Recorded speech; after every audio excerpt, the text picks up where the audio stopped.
You're live. There are no cameras, you're not live. Yeah, there is one camera, but it's filming Jemma. Only Jemma. Only Jemma. I'm not going to use this. Shall I? Do we like that? Yeah. It's giving. It gives, doesn't it? Yeah. Makes me feel like I'm at a function. It's giving function. Oh my god, I just sit up here and cackle. I'm not going to do that. Yeah, welcome everyone to the call centre. This is call centre number 12. 12. Yeah, we've got some call centre OGs in the room. John Costi! Christine Dove-Karumi! Yay, everybody, wow, there's a lot. So this is my studio. Yeah, this is my studio. And what do we do in here? So the call centre basically is a monthly performance programme that's concerned with the voice and the unspeakable, what it is to speak, and the kind of complexities around the task. This is my sister. Hi Julie. Hi Julie, you alright? Julie, I'm performing. Yeah, I'm on the toilet. Well, sometimes I sit in the toilet and because I've got too many fucking humans contributing to the carbon footprint, I hide in here. And while I'm taking a shit, I eat Maltesers, or I do a cheeky little bump of mum magic. Where'd you buy the mum magic? I'm having a literal shit. Who's your dealer for the mum magic? So the mum magic is this man, and I met him, but I met his girlfriend first. Is this your husband? Yes. Yes. Julie, anyway, now that we're on the phone, yeah. we're just gonna have to improvise here, but Okay. I have been working. Wait, am I on speaker? Yeah. Oh fuck. I'm a decent human being. I believe in inclusion and diversity. Babes, no one thinks you're a Trump voter. It's okay. Wonderful. Carry on. Yeah, So go on, improvise. I wanted to ask a question, Julie, about like one of your favourite moments.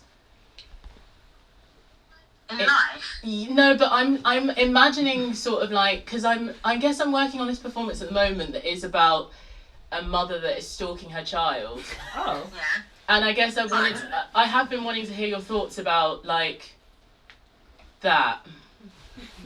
One of my favourite moments while stalking a child. Your own. I guess the question's getting a bit confused, but I think I want to hear So about. I'm the mum now, so I've got no brain. So just make it really clear. So I would love to know. Yeah. I'd love to know if you were a clown Yeah. and you were giving a message to your children as a Yeah. clown. Yeah. What would that be? Earn more money so that I don't have to write you out the will. But in real life, I would say be bold and be magical and enjoy everything that you do. You don't have to love it, you've got to enjoy it. Alright, even the shits on the toilet with the Maltesers. That's Yeah, babe, I'm Yeah. having a fucking time of my life. And guess what? The toilet I'm in hasn't even got toilet paper. But luckily, because I'm a mum, I've got Tesco's super soft nasal tissue in my hand. Shout out to Julie. Well, I guess Fucking toilet paper, give me a minute! I'm really so happy that you're in my life, Julie, and I think you love are you, baby. like a mother figure to me. And Yeah, I right. was thinking about calling my own mum, but I thought she might say something homophobic, so I called you. And yeah, you didn't pick up yesterday, but you have called today, and I'm glad to hear from you. I didn't see it yesterday, Samra, because I'm a fucking mum. I don't have my phone in my hand. But yeah, no, I get that. Yeah, I love you. I love you so much. You're the thing I did well in my life, and I take pride in that, and I own that, even though it's narcissistic. We love it. Amazing thing that I did well. You are well-rounded, you are kind. Okay, not about me. It's not really about me. No, we're not making it about me. It's more about the clowns. Capricorn, I'm going to outdo your gratitude. Love you. Bye, Julie. Bye, Julie. Yeah, we're back. What an angel. She's like a mother figure to me. Anyway, so back to the call centre. So what I love to do is invite artists that I'm obsessed with. People that I think about, people whose voices are in my mind when I'm making my own work or just doing my day or doing my food shop or just living my life. Because I really want to hear what they have to say and I want to hold space for other artists. And I think I like working with all sorts of different institutions, people, friends, whatever, but I mostly enjoy working with other artists to make things happen. And so that's the kind of backstory to this project. I usually do, the kind of structure of the night is I do like an introductory thing and then the artist shares something and then we have a break, we have a giggle and then we come back and then we have this silly but serious Q&A. And someone described it as like, oh, you are as playful as you are rigorous. And I'm like, yeah, I'll take that. It's silly, it's serious, and it's a way, I guess, into someone's practice, like finding lots of doors into their practice through play and through like whatever we've been thinking about in the time we've been working together. So for today's, I guess, performance, I'm not going to do like a performance thing. I'm just going to, I guess, share the warm-up that I do before performances so that I feel like I can make my voice shake, which I guess might be helpful or useful. I'm not going to use this now because I think it might be easier. But I'm going to invite everyone to join if people are up for that. You also don't have to, you could just like, sometimes, yeah, you might just want to close your eyes and not do it or look at your phone or whatever. But yeah, so the first thing that I do is look around the room that I'm in or the place I'm in and look for like 3 things that are funny to me. So it could be something like, oh, wouldn't it be funny if that cat suddenly became animated and was really big and like climbing on everybody's heads? Thanks, Mairéad. The crowd's open. And then so maybe I'll just give everyone a few minutes to just like look around and just log the 3 things that are like quite funny and they're just your own things. And I'll just quietly play some quiet music whilst we do that.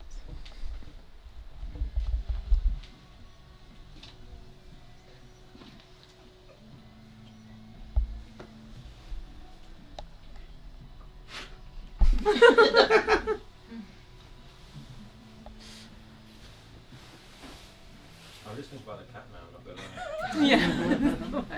With big feet on everybody's heads.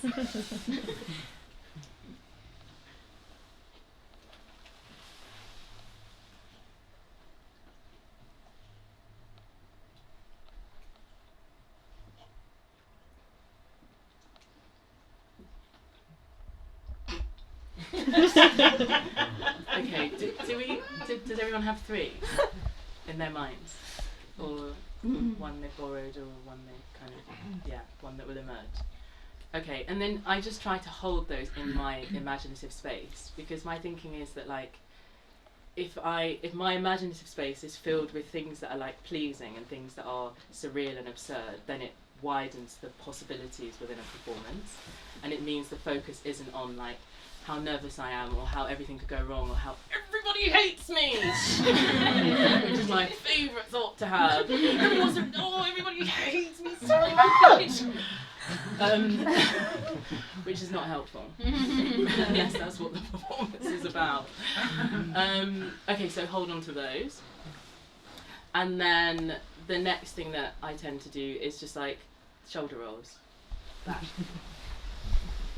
And start breathing. Do we need a towel? No.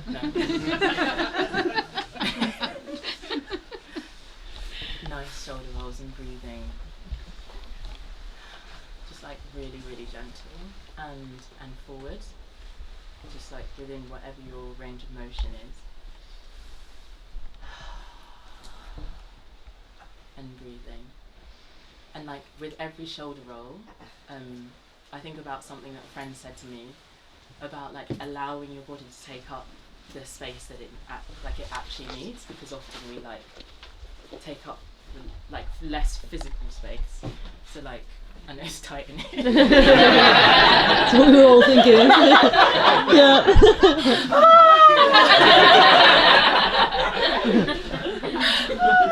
That's kind of a sick joke, but anyway, you know what I mean. We're doing that, and then like little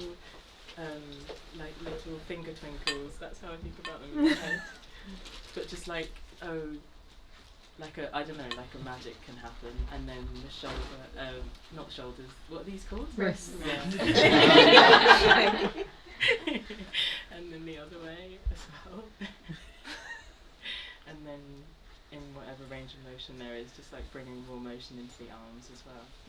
Again, this is kind of torturous in this tiny space, but you know what we can do. We try. And then just like starting to warm up the face and noticing where there might be any tension. Like, do you hold tension in your cheeks? And continuing with the breathing as well.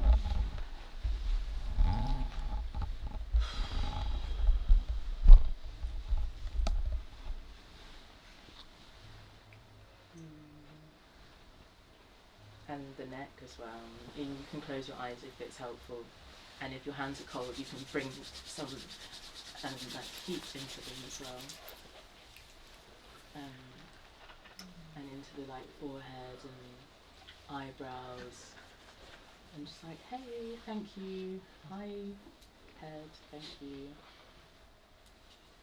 and ears, and just like whatever needs some attention.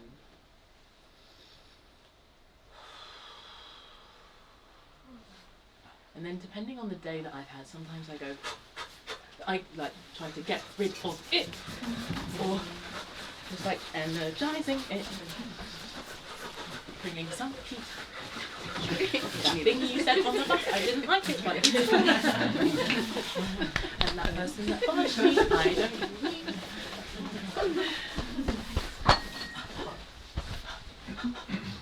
And then the breathing begins, but like now we're just, I guess, starting to bring attention to the diaphragm. And also my singing teacher always talks about this thing, if there's a circle here, imagining bringing air into that part of the body, so it's like into the diaphragm, but also into there as well, like really strengthening the breath and the voice.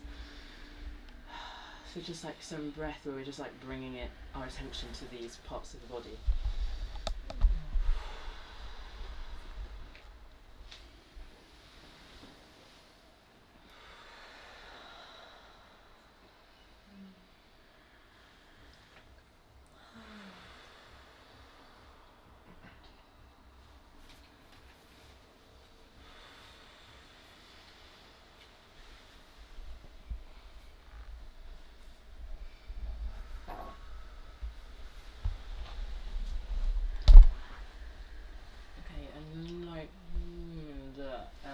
Moving the mouth around, making letters, drawing with the shapes.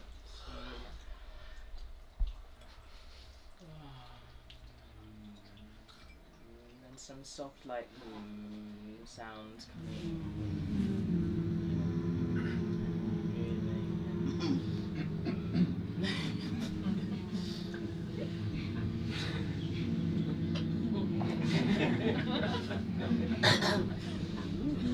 And it might go up.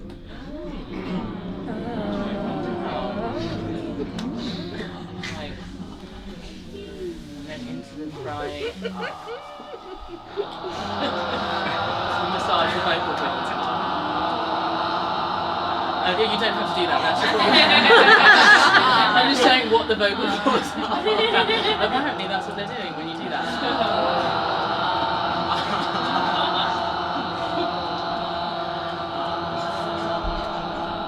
And then some operatic laughs, like ha ha ha ha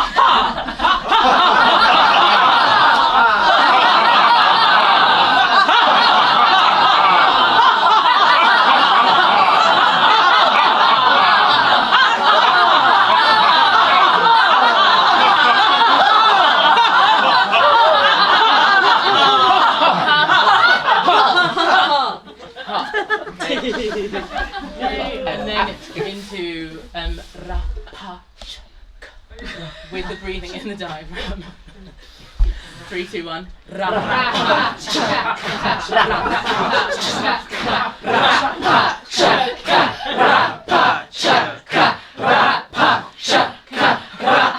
diagram. This seems funny. I'm not being funny. This is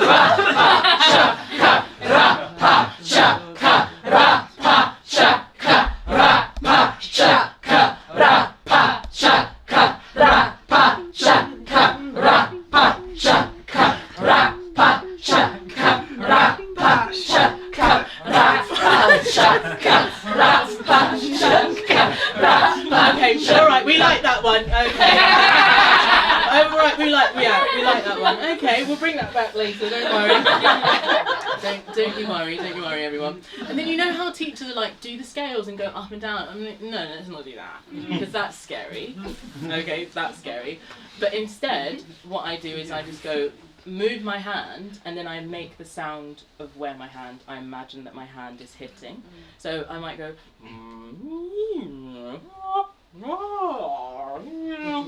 and then you're already hitting scales, but without going, oh no, you know, when they're like, hit the high note.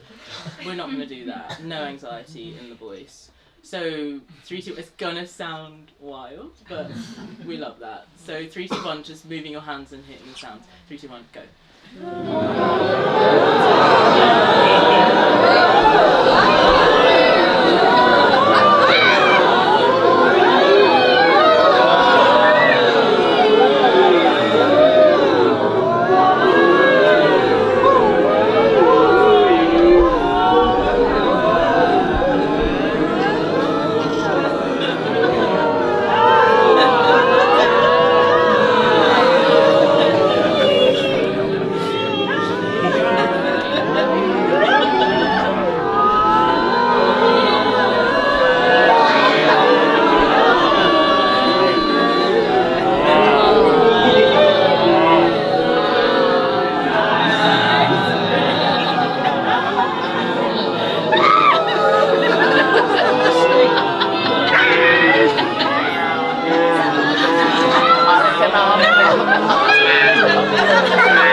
So,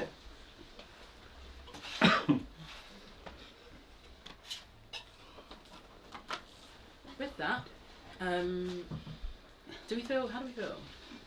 Ready. Yeah, ready, yeah? Mm-hmm. Yeah, okay. One thing that I will say now is that people...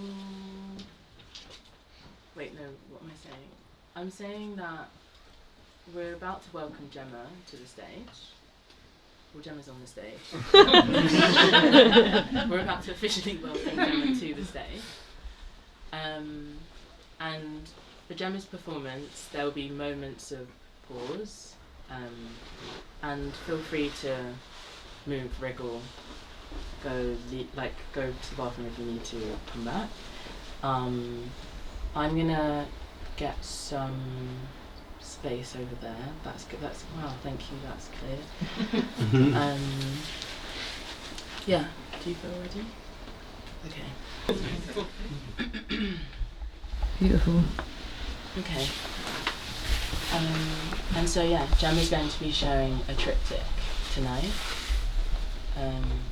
So 3 works of reading, film, and a 3rd reading. Yeah. Ready? Mm-hmm. What would you like to share with us tonight?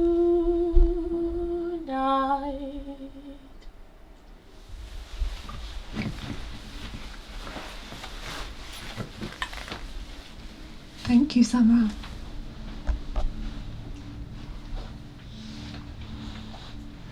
I do not want what I haven't got. 1. Joy James's theory of the captive maternal describes how those bound by love to persons hunted by the state can either stabilize the systems which produce this violence or turn against them in revolt. In Power, Audre Lorde writes, the difference between poetry and rhetoric is being ready to kill yourself instead of your children. 1. Under the institution of motherhood, we are all either container or contained. Nobody will acknowledge that which has been taken or not given. Nobody will render visible the materiality of its failures. Instead, those failures will be passed on, rendered monstrous and isolated as exceptional, so their ubiquity can be cloistered from view. The prison is pregnant with what the state deems and manufactures as failed containers. It is easy to name the longings of the state, but nobody also incorporates the fascist longings in our midst. How are we all implicated in the co-creation of conditions that cannot hold the undoneness in the relationships between a mother and a child? 1. Dear Lena, there are no honest poems about dead women, so we must strive for honesty while we live, not hope to be seen as honest after we have disappeared from view. Yet still, this honesty must have the possibility of witness. We cannot bear our implications alone. If power lies between poetry and rhetoric, the bridge between poetry and rhetoric might be Parisia, a form of power through, a use of knowing as the erotic, powerful, not just because of what is known, but through what can be owned of ourselves through the knowing and the telling. A willingness to pay the debt of that which we demand for one another. This is call and response, call and response. It is revelation made together, forever incomplete, forever searching for completion. Parisia is a freedom song. I want to teach it to you. 1. Do you know what freedom is to me? No fear. No, really, no fear. This is the promise of abolition, but it is also the thing we'll need to overcome in order to take up its invitation. 1. To follow the process of birth is to follow the doubt and inevitability of transition, to understand the rupturing, blood, guts and violence that opens out new portals of life. It is to follow that even after all of that, we might still generate patriarchal production and conformity. Perhaps my body knew this when I was pregnant and I barely spoke for 9 months. The absence of voice was the presence of implication, an invitation into the incomplete project of collective undoing through the poetics of relation. 1. Raising you is to be present to abolition as both presence and absence. The struggle to access the knowledge required to mother you toward commitment and against the seductive current of incorporation is to risk taking us both down to drown in competing desires.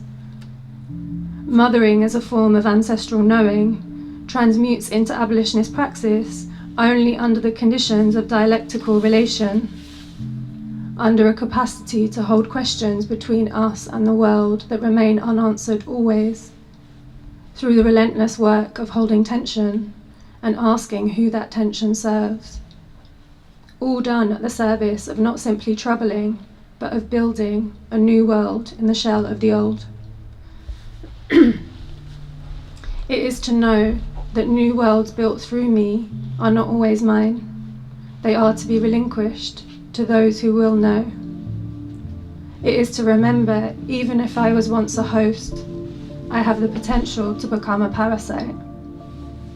To put it another way, inviting in abolitionist desire means discarding flesh and blood as it has been offered to me, holding the process of unbelonging in order to imagine kinship outside these lines, tolerating the vulnerability of searching for a new home, of summoning ancestors outside of inheritance, even when they refuse to gather at my back.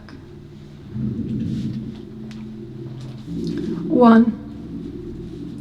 Sinead O'Connor's 1991 album, I Do Not Want What I Haven't Got, is named after a vision about her mother. I went to see a medium and my mother came through. My mother asked my sister to forgive her for what she had done to all of us, but my sister would not forgive her. And while I understood this, it made me very, very sad for my mother's soul. I was so young and I didn't know any better. That night I had a dream in which my mother came to me for the first time since she had died a year and a half earlier. In the dream, I told my mother I was sorry that Ema couldn't forgive her. My mother said, I do not want what I haven't got. This gesture of not wanting, not needing, is part of the choreography of mothering. It is a turning towards, only to turn away. I have witnessed this performance. I have participated in it. Wanting what we haven't got necessitates the tolerance for longing. The absence of wanting opens out the question, what kind of knowing awakens abolitionist desire? 1. When she is 24, at the height of her fame, O'Connor decides to boycott the Grammys in protest at both the music industry's racism and its failure to meaningfully respond to the Gulf War. In interviews, she explains the imprisoning of the integrity of her desires in the container of the music industry. I think one of the ways that the industry encourages commercial success and materiality is by having award ceremonies, which very much honour those who have achieved material success, rather than people who have told the truth, or have done anything to pass information to people, or to inspire people, or to, just be truthful about anything. In the same interview, she claims back the collective pleasure of performance, which is forever interlinked with the possibility of her truth-telling. When you stand on a stage, for example, singing, there's one of you and there's 5,000 or however many people in the audience. And whatever it is that you're giving out to people, they're giving back to you. You're getting it back 5,000 times. And that's worth an awful lot to me than a piece of metal. 1. I think about my work and our work together. Who loves and what is loved, for what and to what end? In this question is a gap between desire and choice. In this gap is the seduction of a delusion, that artist and audience are in relations only of mutual witness, that mother and daughter are enveloped in the fantasy of maternal protection, are with her, with you, eyes locked in mutual connection, rather than many people locked in concentric circles of shaping, attempting to co-create conditions that are contained by things that were not chosen and must be unchosen deliberately. 1. It is not in our lineage to linger on conditions. When I tell you about your grandmother, her mother, I will tell you stories of compliance, of assimilation, incorporation, and internalized patriarchy, and embrace and acceptance of fascism through the body, through the protection of fathers and husbands, the exploitation of other women, all presented as acts of love and life as we know it. 1. The year I birthed my mother, the Indian feminist collective Uganta made Is This Just a Story?, a 30-minute improvised film about a woman called Lalita. Formed from collective discussions between middle-class women discussing suicide rates among their peers and the hidden emotional violence in the domestic sphere, it was shot in 1 week in a member's home. I have wanted to show my mother this film many times, to mirror the contours of her own suffering back at her, to show her how much I have noticed, how much I've been watching her, all the powers of projection I have cultivated through this watching. The film, which has become about my mother, is the only narrative fiction made by Uganta and their most popular work. Perhaps its popularity emerged from its form. Fiction requires a mission, a smoothing, a focusing, a cutting, and obscuring. The film offers me a sense of emotional reality through a fractured, asymmetric narrative, the fantastical, anti-caste modernity of independent India. At the end, Lalita, through the help of her friend Rama, seems to step outside of her pain and into a new future. She declares, "This will never happen with me again." 1. To be seduced by mother and nation, mother and freedom, is to be seduced by the respectability of violence turned inwards, quietened and then pushed sideways. It is to be seduced by domestic close-ups, a single narrator of a daughter being a mother's one true witness. It is to be offered the myth of never again without the dismantling of social hierarchy, at the cost of ignoring its lateral violence. I learnt this from my mother. 1. The film about my mother's life is made up from real conversations with women like Lalita, but bridging and obscuring many other experiences. The fictional bridge I found to my mother is made up of other women's backs. The film is one of 4. The others are non-fiction, material realities about women unlike my mother and unlike Lalita. Coalitions of unionized domestic workers, factory women, militant ecological activists, marginalized caste workers, cleaners, truth-tellers. Watching these films together, their transparencies and occlusions laying on top of each other, reveal something about the pain we who share cells have collectively swallowed. This pain is shaped for us, but it also has the power to shape back. This material we have swallowed is an accelerant. It quickens the spread of violence laterally between women. This is the fire of a shared catastrophe that will burn some more than others, ripping quicker through clearing shaped by graded inequality, caste and class division. But the fire will come for all of us eventually. 1. Fanon tells us that under colonialism, every spectator is either a coward or a traitor. Thinking with abolition and love and mothering is to think with the entanglements of surveillance, love and control, of what Moten describes as the confluences of know, own and owe.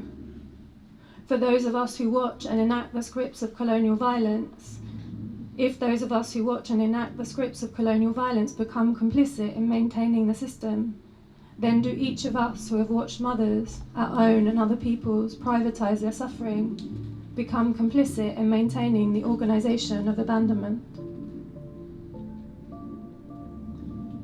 1. Your eyes are always on me, always watching the ways I watched my mother too. I see you begin to know, like I began to know, how mothers must betray themselves for belonging. There is a particular knowing wrought by witnessing self-betrayal in a body that on some level we still remember as our own. So remember while you watch me. Keep your eyes on the action, not on the institution. Don't confuse the vehicle with the objective. All cocoons are temporary and disappear. 1. I have not shown the film to my mother. If solidarity is building an infrastructure for the future, then perhaps this withholding is an invitation to disidentify from the enmity of history's repetitive, selective emancipations. Abolitionist desire between us might mean drawing red lines with blood. An embrace of the possibility of enmity and refusal as the root of a deeper love. This withholding, then, is a withholding with. It is a silent, parisiastic act. It is a song. 1. Dylan Rodriguez writes that abolition is a dream towards futurity vested in insurgent counter-civilizational histories, genealogies of collective genius that perform liberation under conditions of duress. 1. If abolitionist praxis is, as you and I are, inseparable from its roots, then in this entanglement we are implicated in each other, but also the world. The obligation of our love is a foundation from which to constantly nurture a never-ending beginning, middle, and beginning. A relentless labour of care we pass between us, a fuel for an engine that powers another obligation to constantly rebuild society. The goal of abolitionist praxis is the fullest collective being. The ultimate end of this loving labour can never be limited to the creation of successful individuals, but in the co-creation of each other. Or, as you taught me when you were learning to write, me is just an upside down we. 1. I have been watching the video of Sinead O'Connor at Madison Square Gardens where she is swallowed by the audience's disapproval. She is being punished for tearing a picture of the Pope on TV, an image inherited from her mother, an image she knows imprisoned her in her mother's pain, the same pain that organised her abandonment and organised her mother's self-betrayal. The audience receives her knowing and sends it back. She sends out her refusal and she gets it back 5,000 times. Sometimes I wish I'd never come so close or zoomed out so far to see how much the structural shapes the intimate and how much harder it is to shape it back. I watch O'Connor transmute the fear I have of hearing myself no. Stepping away from her mic, she absorbs the crowd's jeers and stands firm for a moment. Ripping out the sound of the song she was going to sing, which was called I Believe in You, she withholds the sweet voice that was granted her access to the stage and instead scream sings the bile of resistance in the form of another song called War. Lena, those who do not want with us are against us. We say war. We will finally and permanently reorganize this abandonment.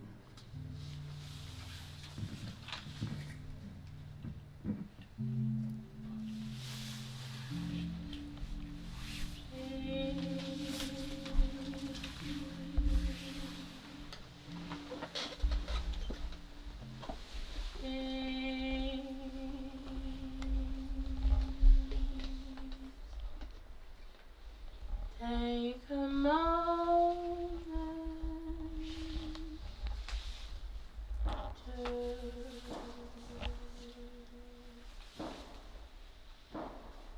take care,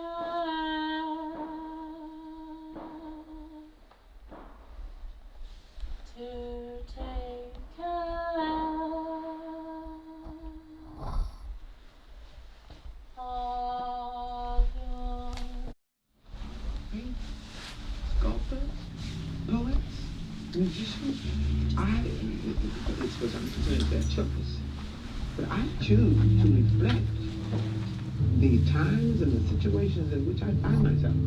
That to me is my duty. And at this crucial time in our lives, when everything is so desperate, when every day is a matter of survival, I don't think you can help but be involved. Young people, black and white, know this. That's why they're so involved in politics. We will shape and mold this country, or it will not be molded and shaped at all anymore. So I don't think you have a choice. How can you be an artist and not reflect the times? That to me is the definition of an artist. We will shape and mold this country, or it will not be molded and shaped at all anymore.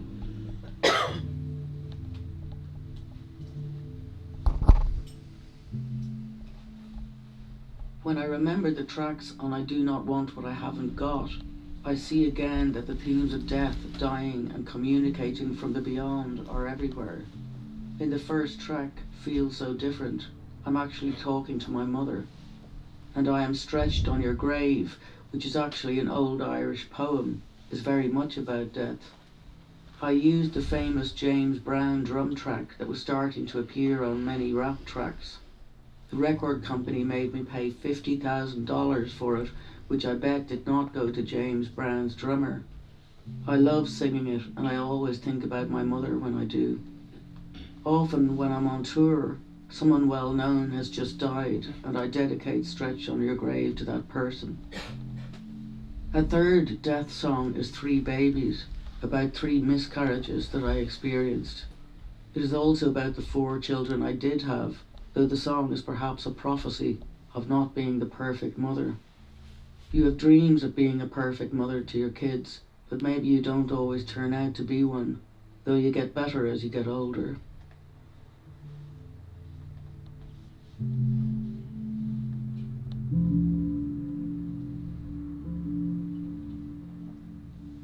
Black Boys on Mopeds is based on a true story involving 2 young teenagers near where I lived in London. They had taken a cousin's moped without asking permission. The cops were called and gave chase. The boys got frightened, crashed and died. This was at a time where there was a terrible scandal in London about black men going missing in police stations. It was a time in London also when, if a burglar was apprehended, he was reported as a black burglar, or alternatively an Irish burglar. There was a lot of tension created between Londoners on the one hand and Jamaicans and Irish on the other.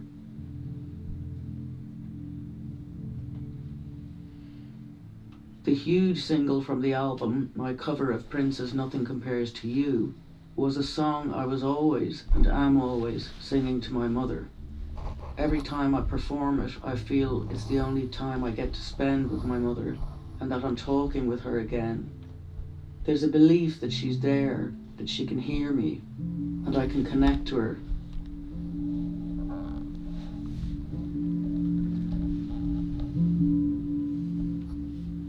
The title track, I Do Not Want What I Haven't Got, also came in a very dark and interesting way. I went to see a medium and my mother came through. My mother asked my sister to forgive her for what she had done to all of us, but my sister would not forgive her. And while I understood this, it made me very, very sad for my mother's soul. I was so young and didn't know any better. That night I had a dream in which my mother came to me for the first time since she had died 1.5 years earlier. In the dream I told my mother I was sorry that Emer couldn't forgive her. My mother said, "I do not want what I haven't got."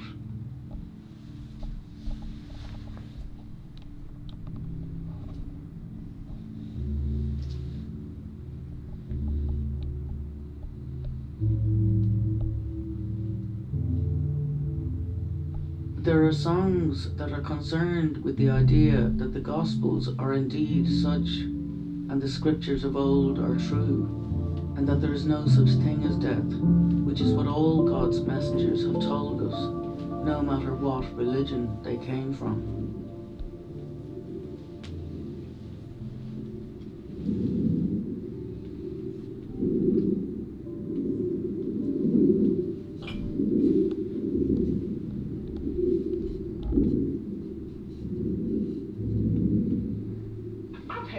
Freedom is to me no fear. I mean, really, no fear. If I could have that half of my life, no fear. Lots of children have no fear. That's the closest way, that's the only way I can describe it. That's not all of it, but it is something to really feel. तूने कभी कुछ कहा तो था? कहने से भी क्या होता? मेरा दम घुट रहा था. This next lady is known for her outspoken views, as well as her exceptional music. She recently shook up the music world by saying that she wasn't going to participate in any way with tomorrow night's Grammy Awards. And she's actually nominated for 4 of those awards. Let's let her talk about it. Please welcome Sinead O'Connor.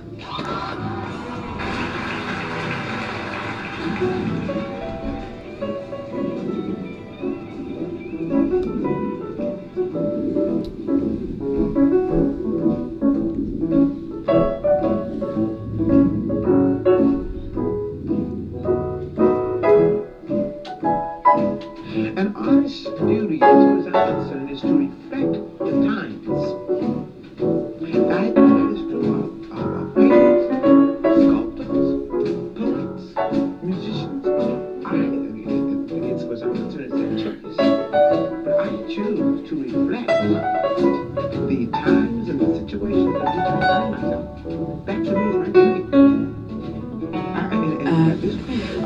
believe very much that the music industry as a whole operates mainly, it's concerned mainly with material success, and a lot of artists I think, are responsible for encouraging the belief among people that material success will make them happy. And I think one of the ways that the industry encourages commercial success and materiality is by having award ceremonies which very much honour those who have achieved material success, rather than people who have told the truth or who've done anything to pass information to people or to inspire people or to, just be truthful about anything, you know what I mean? Yeah. I don't know if that makes sense. That makes sense, because I guess in the past there have been people like Jimi Hendrix and Bob Dylan who probably had never received Grammys. Well, that's true. Bob Dylan, I think, received a Grammy for a good vocal performance, which doesn't make any sense to me. Or doesn't make any sense to me. Well, exactly like in Bob Dylan sing. I mean, he's brilliant. You know what I mean? He should receive Grammys for being brilliant and for speaking the truth and for fighting for the things that he fought for. The same as Ice Cube should, or the same as Van Morrison should, or people like that. And John Lennon has to die before he gets a Grammy. Aren't there some rappers that aren't even going to go tomorrow night or something? Apparently, the Rush management apparently have pulled their people out. Yeah. So. The question in a lot of minds is probably, because you and I did the MTV Awards together, and you went to the AMAs. Why those and not this one? Well, first of all, I went to the AMAs purely to confirm everything that I'd been thinking anyway. I'd been thinking about this for a long time before that, and I wanted to go there and see. I wanted to know whether, in the light of there being a world war happening, which is happening because we as a race are concerned with material success rather than each other. We don't love each other, we don't care about each other, we kill each other, we allow each other to starve to death, we censor each other, we rape each other, we beat each other up, we abuse our children in every way possible. You know what I mean? So, in the light of there being a world war, which I think is happening because of all of those things, I wanted to see if any artists would say anything when they had the platform about the war and about how tragic it was, and nobody said a word other than peace in the Middle East. But I don't know what that means when you're dressed in a suit that's made out of the American flag. You know what I mean? So I wanted to basically kind of like this.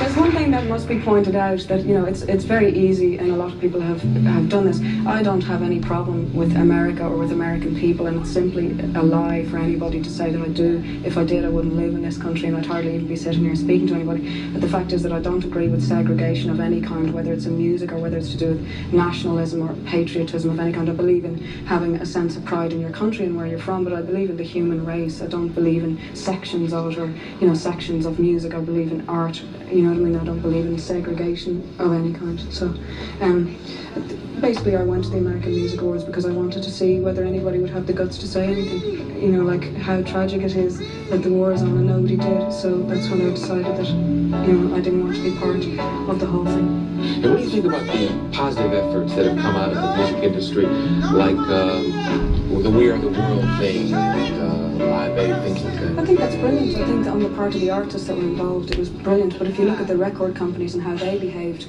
when all that was going on, record companies were putting adverts out in newspapers saying, buy this record as seen on the Nelson Mandela Show or as seen on Live Aid, using the whole thing for promotion, which is disgraceful, using it to make money for themselves. I don't know how much of it went to the famine relief, Yeah. So. This has become an international issue with you. Isn't there a DJ that said, in England, who said you should be spanked or something? I already know.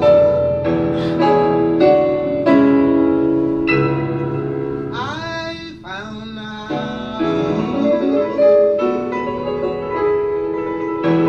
how it feels not to be chained to anything, to any race, to anything, to anybody.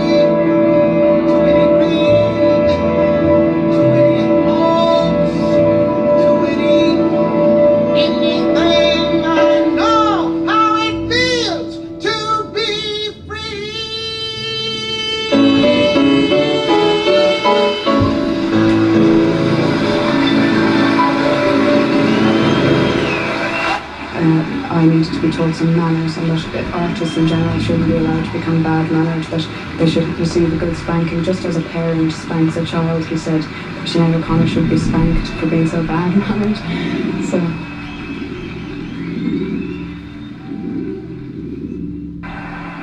All right, I gotta tell you, I'm real proud to introduce this next artist, whose name's become synonymous with courage and integrity. Ladies and gentlemen, Sinead O'Connor.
What people don't really understand is that when you stand on a stage, for example, singing, there's one of you and there's 5,000 or however many people in the audience, and whatever it is that you're getting out to people, they're getting back to you, you're getting it back 5,000 times, and that's worth an awful lot more to me than a piece of metal is, you know what I mean? So I don't want anything to do with that aspect of things.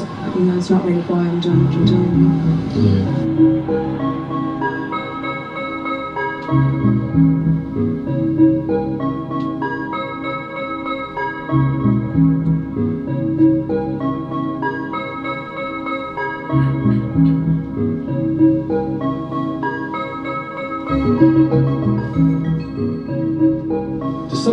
Does it get you down sometimes? You want to quit? Just yeah, it does. It's very difficult. It does get me down. And you know, there are things that I really like, but this kind of thing, that it's not easy to be the butt of an awful lot of venom and hatred that gets directed at you merely because you've said that you're sorry over the fact that there's a war happening, you know, and that you'd like to do something about it. You know what I mean? There are millions and millions of people who feel exactly the same as I do. If you forget that I'm in any way a public figure, you know, there are billions of people that feel exactly the same as I do, and they don't have the opportunity to say how they feel, and people like us do, and we should do as far as I'm concerned.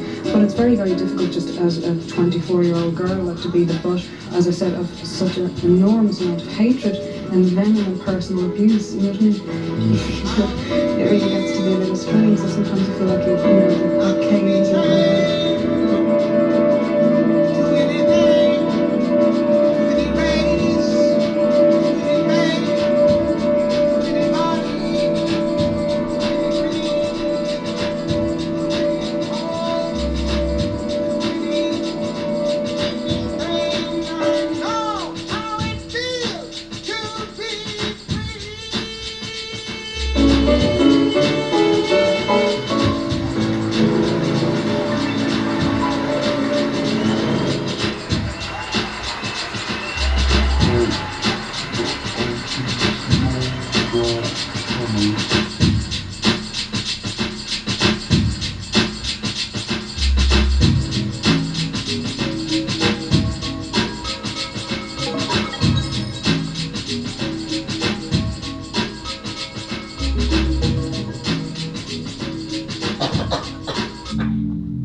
tell you what freedom is to me. No fear.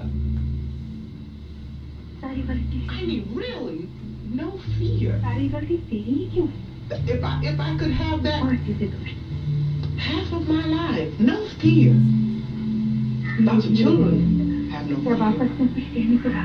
That's the closest way, that's the only way I can describe it. That's not all of it. But it is something to really feel. और काम को देर होने लगी तो मालती ने पूछा काम पर क्यों देर से आती है? मैंने कहा हम सब मीटिंग को जाती हैं। जैसे मैं बर्तन लेकर नीचे उतरती थी मालकिन लोग हंसती थी। अच्छा तो अब ये हड़ताल करेंगी, तनख्वाह चाहिए ज्यादा इसको। अपने चुपचाप बर्तन घिसना और सुनी अनसुनी करके बाहर निकाला।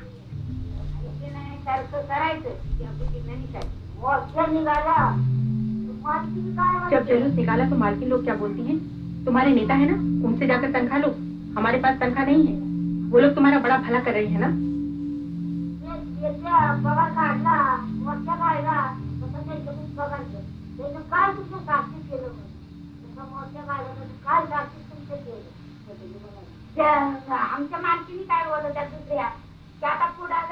मेरी मालकिन क्या बोली?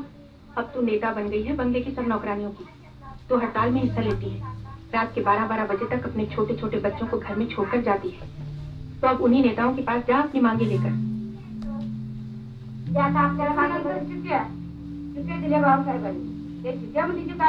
हड़ताल के समय हमने मालिकों को फार्म दिया था, उसमें ये भी लिखा था कि अगर प्लेटें टूटी तो नौकरानी की तनख्वाह न काटी जाए। मेरी तीनों मालकिनें एक होकर क्या बोली? प्लेटें टूटने पर तनख्वाह नहीं काटने का क्या मतलब? हमारा क्या हराम का पैसा है? इनका तो अब जरूर पैसा काटना चाहिए, तभी इनका दिमाग ठिकाने आएगा।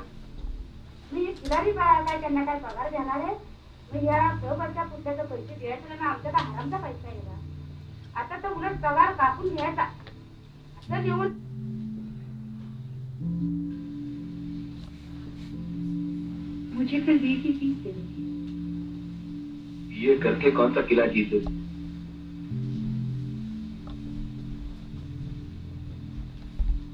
लाइट ऑफ कर दो। मुझे ना कहने तक का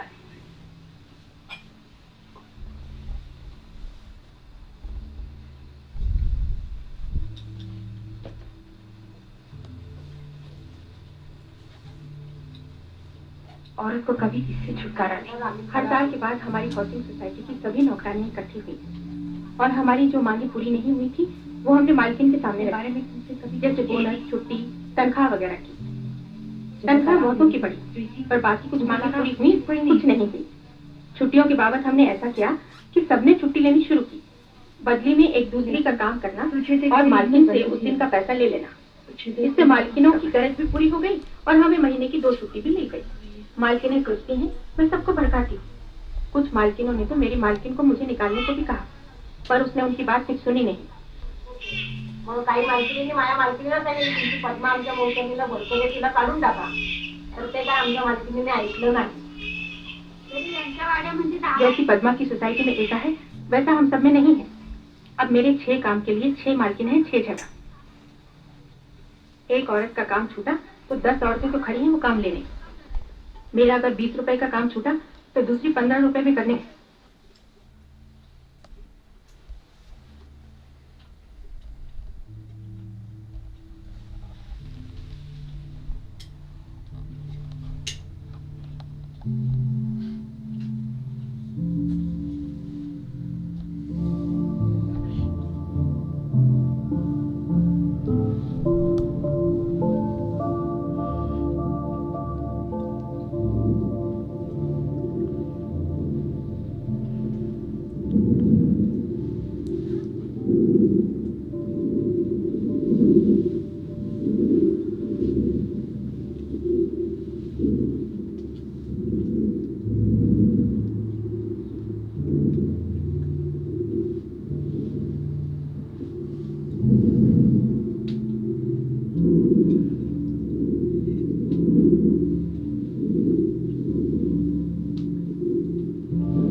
I'm walking through the desert,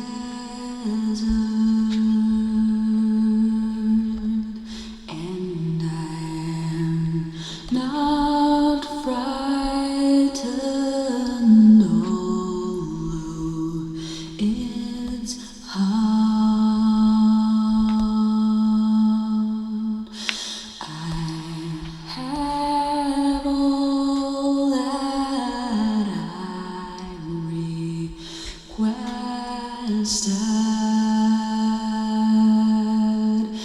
and I do not want what I haven't got.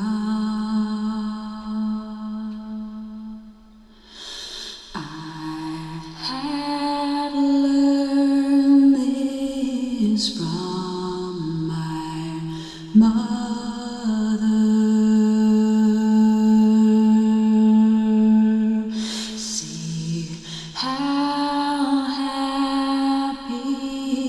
she has made me.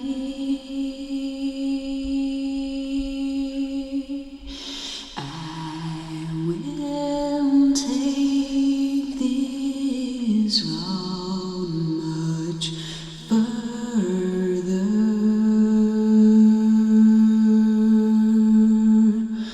though I know not where it takes me.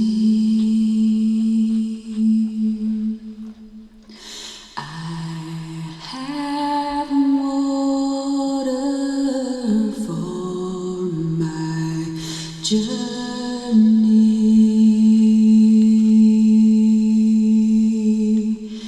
I have bread and I have wine. No longer will I be hungry,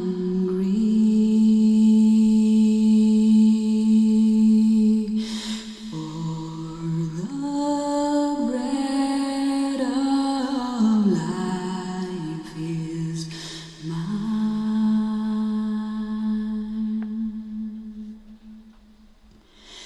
I saw a navy bluebird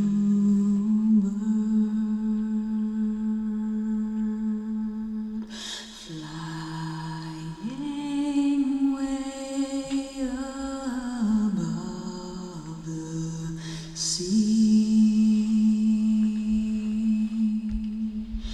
I walked on and I learned later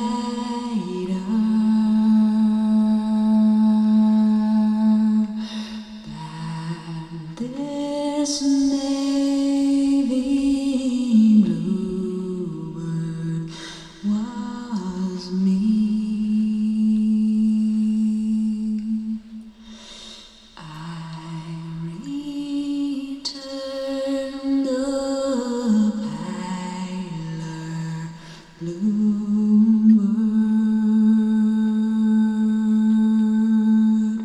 and this is the advice they gave me.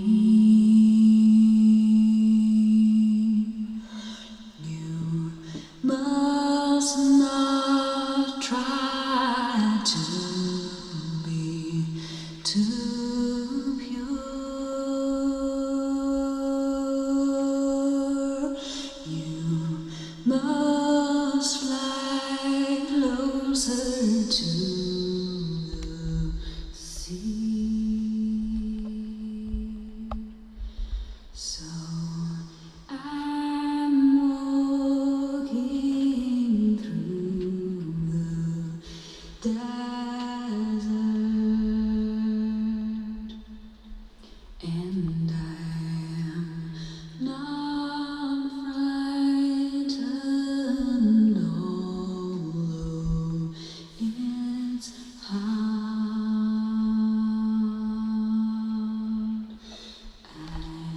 I have all that I need.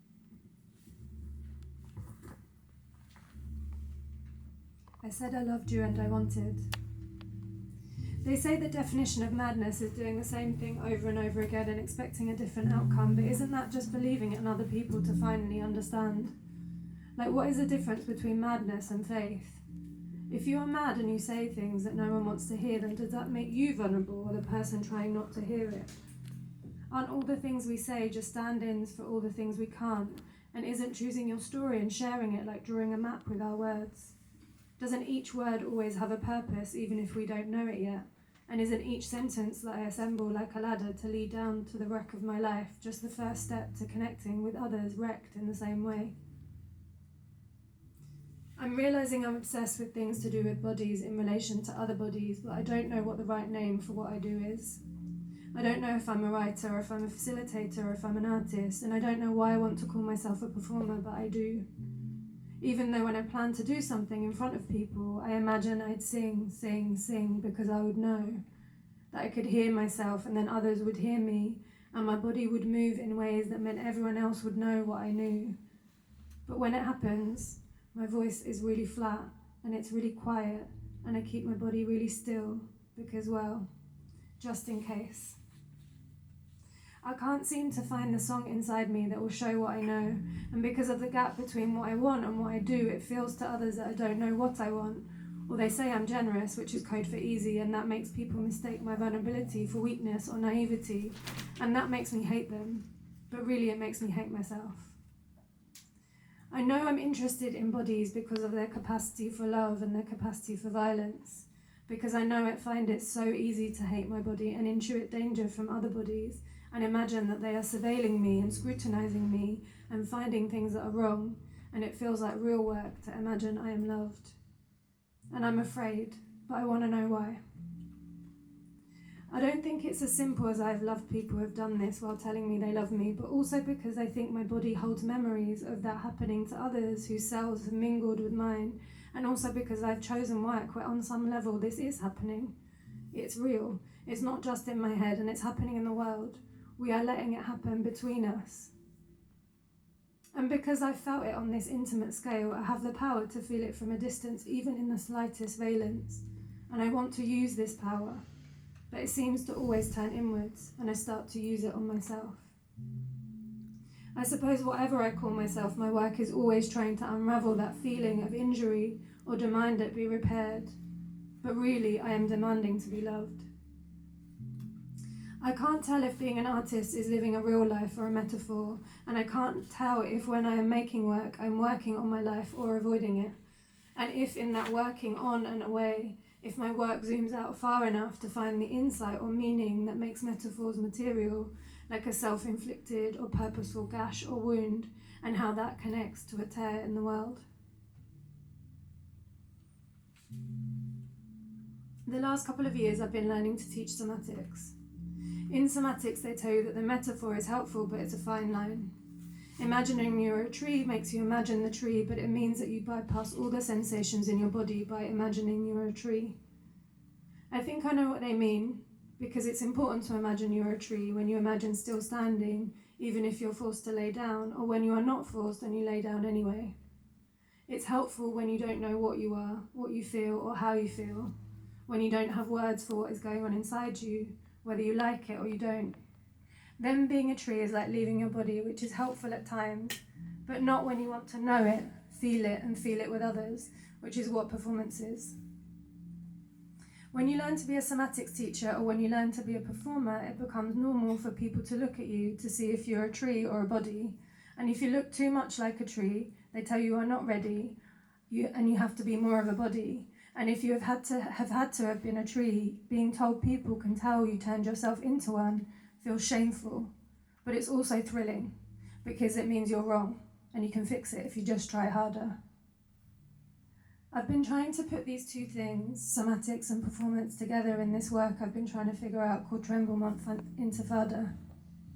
Intifada means literally shaking out, like a piece of laundry, but it also means uprising, a move upwards towards the sky, but it also means a movement from below, which is violent and organised and has a target. In the practices I've been learning, we were taught that when our bodies tremor involuntarily after a traumatic event, it is a message for us internally that we have reached safety and can drop our defences. But it is also a message outwards, like a bulldozer driving through a wall or having to paraglide over a border that shouldn't exist to free yourself. It's the body, your body, taking violence seriously, showing everyone violence doesn't have to turn inwards, but it can move outwards so everyone can see it, so that everyone can decide what to do about it. In the workshops I've been running, I've been connecting this feeling of this internal trembling turned outward to poetry and theory about shaking, resistance and uprising that moves things, changes things, so things don't get stuck in places they shouldn't. When I first learned the tremor though, it would never switch on. Everyone in the class would be talking about how much release they felt, how great it was, and I fucking hated all of them, but really I hated myself. Then my teacher told me that my body refusing to move was just my body keeping me safe. Protection. Now I realise this experience of my failed tremor alongside the idea of performance was an attempt to work through an unresolved desire for an imagined audience, which is also an imagined community, which is also an imagined protective presence. Why else would I carry around Sarah Kane's suicide note, which opens with "What do you offer your friends to make them so supportive?" and Frantz Fanon's writing on living under colonialism, where he writes every spectator is either a coward or a traitor. Conditions, offering, and antagonism, provocation, supplication, and doubt, being a beg friend or being a real artist. C.A. Conrad says that somatics is a mutation occurring when the wires of soma and somatics cross, which is where poems can be found. Inside somatics is the soma, which is the body, which is a word for the divine, which means the divine is inside me if I can just find it. Searching deep inside, I imagine the idea of performance like a revelation, the simultaneity of speaking and hearing over and over again with others, and in the end, the miracle of safety. But sometimes it doesn't work. More recently I did it and it didn't work at all. It was in France with loads of Northern Europeans who love talking about violence but fucking hate vulnerability. On the day we staged a script I put together, I asked for help from a choreographer and someone to do the music. I didn't really know what I needed help with, but some people did some stuff anyway. We agreed on a format for the people surrounding me. Some would be facing in towards me, and some would have their backs to me, and someone agreed to play the song when it was the right time. We were rehearsing in the chapel of a converted convent. The song I played them was called Listening in Your Silence, and Helen Kamek, who used to be a social worker, wrote it with a group of women who had thought they worked in child protection, and mums who had had their children protected by being removed from them. The organisation that the former agents of the state had formed was called Pause, which is another word for hesitation or doubt, and it's another word for stillness or quiet. Some people were late and didn't hear what the song was about. One German woman who came in late was put facing away from the inside of the circle and was so angry when we did the sharing at the end. "I don't know why we were listening to this pop song," she said, "and also I had no idea you were shaking on the floor while I had my back to you." She didn't know what was in the women's voices, so nothing was revealed for her, and that was my fault because I didn't know what I was doing. It wasn't because she was late or was facing away from me and looking up at all the patriarchs on the stained glass windows. On the grass outside, there was a gathering of performance people whispering in hushed tones. They were asking each other, "What is the performance in this?" My friend Samia was livid. "They don't deserve any of it," she told me. And I really tried to feel what she was feeling for me, but I searched and I didn't feel anything at all. Later, the choreographer that had helped me said she thought the work was about ambivalence, that everything about the work was ambivalent, whether or not it was a performance, whether or not I wanted to make it, or if I wanted someone to do it for me, whether or not I needed to be or could be helped. At the last call centre I came to, when Dove was here, Samra said she loved her job now. She could see it was meaningful to people, helpful. And I came home and wrote 5 pages about calling the Samaritans when I was about 15 after I'd taken an overdose. I phoned them to ask them when the pills were going to work. The person didn't know and they said I should get some help, but I said I was fine. I felt the desperation in their voice when they said I should call back if I could, and I knew I never would, and I felt really bad, like I'd done something wrong, but also I knew I would never be able to find them again, so I just hung up. I felt bad for not calling them back, but mostly I wished I'd got it right the first time, and I didn't have to call at all. The first time I had done it, I'd actually gotten quite close. I took the right pills, and the only mistake I made was leaving a small bottle with 8 tablets missing on my bedside, which my mum found. When I told the GP that came to my house I'd actually taken 10 times more than that, she looked panicked and made me go to the hospital. At the hospital, they pumped my stomach and told me I'd absorbed most of the medicine. A doctor asked me loads of stupid questions while trying to look me in the eyes like he'd been trained to, and I used my eyes back and saw right through him while my mum told me not to be so rude. When I wouldn't tell him why I'd done it, he told me I'd probably still die. I was lucky if I didn't. There's a phrase in Gujarati that my mum repeated over and over again when I was young, which translated to "we will straighten you out." And I know she meant that as love, because she would also always tell me the story of how much her dad, who I recently found out was in a fascist paramilitary, loved her, and how he would come in and check on her at night and straighten out her limbs if they were crooked while she slept. So even while she was lying down, she had the right posture, which was all for her own good. I've read that fascism is like a wooden frame with nothing inside it. It is a void. And in order for people to want it like they do, something needs to be projected in the middle. And I think in our family it is a body that was projected. And that body is always wrong. Nothing ever happened to it. It's just always saying and doing the wrong thing, or needs to be healed or pacified. It needs to just lie down, relax, or stand up straight, or just be more still. And it didn't matter how the body felt or what it knew, because it is never about the sensation or the conditions the body was in, but it is always about the perfect form. It's important for me to know that when I remember that every day my mum came to the hospital and tried to get me to speak to her, and tried to get me to talk to the doctors when they came to take my bloods and told me I was lucky I hadn't died yet, and I said nothing. Sometimes she'd get desperate. "Where are your friends now?" she'd say. "Not such good friends, are they?" She didn't seem to realise that she wouldn't let me contact anyone, and every time I had talked to anyone about what had been happening, they had told me to keep it to myself. So I'd shoved all the words back down my throat, and now they were stuck, so all I could do was stare at her. In my head, I imagined she might listen into my silence. She might hear my question, which I think was something like, "When my heart looks for you, will it find you?" But the silence came out all wrong, and she couldn't listen into it, so I just lay there instead. It's important for me to tell you that I'm not trying to blame my mum. I know she had a real job and I wanted a fantasy. I know what I wanted was too hard to give. I know that I was taking us both down with me. They say when you're in psychosis, you lose contact with reality. You have difficulty distinguishing between what is real and what is not. And I think a lot about that when having a daughter and being one. Like, what is real and what is not?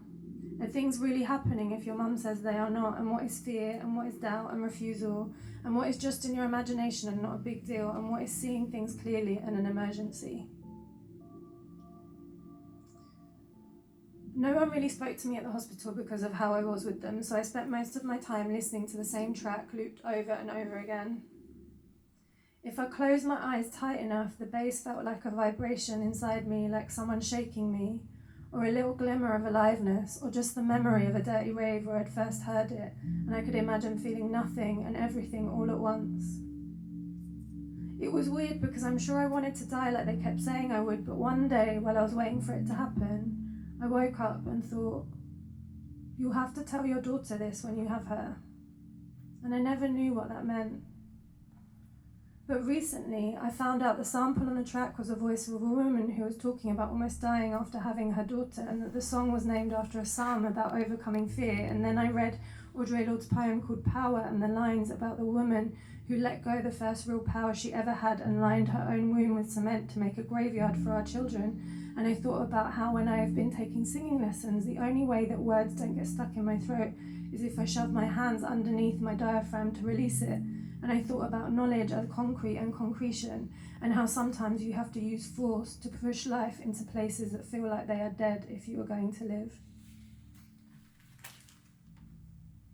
Anyway, the day I called the Samaritans, I'd woken up at friends after a house party and started to make a drink with lots of pills in them.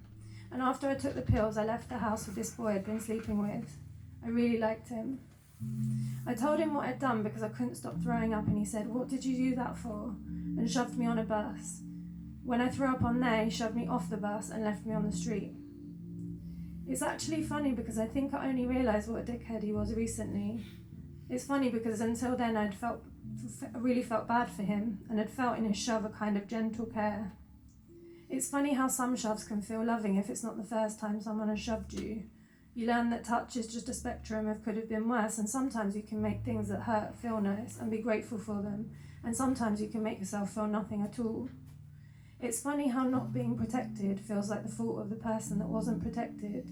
It's funny that they might feel that they told the story wrong, or they were too hard to help. If you take too many aspirin, you get ringing in your ears, and that can make it hard to imagine it will ever end. So that day I stood at the bus stop for a bit and decided it would be easier to imagine if I was already laying down. So I went to the forest and found a clearing. The leaves were crunchy on a Sunday morning in late winter, maybe early spring, but it could have been late summer or early autumn, and just lay down and waited while my ears rang, and that sound mingled with the sound of the bird song. But nothing happened, so I had to get up, and I walked to the road and asked the family what time it was. I'd only been there for an hour. I wonder if they knew why I was asking them the time. They seemed to move back from me, but maybe that was because of the ringing. Maybe it made my voice seem loud, or maybe they sensed I had something to say that they didn't want to hear. At least I knew not to tell them everything. Although sometimes I wish they would have asked me if I needed help, because then I might have been able to tell the difference between knowing if it was better to tell someone something really loudly so that they could hear it, or if it was better not to tell them at all. Anyway, I've been thinking about that story a lot recently because I've done all this healing work, and I'm trying to remember that not everything is my fault. Now I have a daughter, I really think recovering from self-hatred is a good plan to have, even though it's a hard one to follow through on. When you are healing, they tell you that the first stage of healing work is getting stuck on your story. They tell you that if you can't stop telling your story, then you are only at stage 1, and you need to stabilize because whatever has happened has shaken you so much that all you can really do is make everything else shake with your words. They don't tell you that in this repetition of telling your story, you are also gathering a lot of information from how people receive your story. Some of it wrong, and some of it right. Some of it needs to be filed in different spaces, but while you're in stage 1, it usually gets filed in the drawer that says it's your fault, and then if you could just fix your mum's pain, then your mum might listen to you, and then your pain would magically go away. The thing is, it suits the world for us to stay in that place.